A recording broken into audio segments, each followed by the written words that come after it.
Hello guys, কেমন আছেন? আশা করি অনেক ভালো আছেন। মোস্ট পার্ক দিতে আমি গেতেছি আজকে গুয়াহাটি মিনি, কারণ রাতে গুয়াহাটি পার করুন। কিছু দূর আগে এদিকে যে ত্রিপল গেছে ডিলার বাসের উপরে ত্রিপল ছেড়ে যাবো, এটা কাপড়ের ত্রিপল, তাই ত্রিপলটা খুলে নেবেন। ত্রিপল খুলে বাস করে ত্রিপল বাস করে আবার গাড়ি স্টার্ট দিলাম। এখন গেতেছি আমরা গুয়াহাটি মিনি। এটা হলো গুয়াহাটি পাওয়ার আগে জোড়াবাট পাহাড়ের মধ্যে।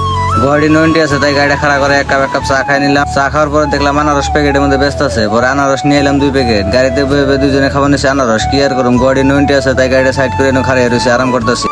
তারপরে এলো আমার কসিম ভাই নামানোকে দেখা করলো। গাড়িতে বয়ে একদম আড্ডা মারলাম। আড্ডা মারতে মারতে 90 খুলে গেছে। তারপরে আমরা গাড়ি স্টার্ট করলাম, গুয়াহাটি পার করতে আসি। এখন 90 খুলছে, কিন্তু ছোট গাড়ির জামে জমতে গাড়ি আইগান জানা লালায় গরম মাথা ঠান্ডা করে আমরা ঢুকাই দিলাম পেট্রোল পাম্পে, কারণ মেঘালয় তেলের দাম কম। মেঘালয় থেকে ট্যাঙ্কিটা ফুল করে নিয়ে স্টার্ট করুম গাড়ি। ট্যাঙ্কি ফুল করে আইতে আমরা পেলাম গুয়াহাটি হরাইঘাট ব্রিজটা পার করে লেগে গেল খিদে। পরে আমরা হোটেলে দুজনে বড়ে করে খানা খাওয়া নিচ্ছি। খানা খায় পাইলাম সাংসারি টুল ট্যাক্স। এটা হলো স্ট্যান্ডার্ড বিকারি। এটা অনলাইনে পয়সা নেই, ক্যাশ পয়সা নেই না। ডুকডুক করতে করতে পেলাম আমরা পাঠশালা। লাগতেছে ঘুমের নিশে।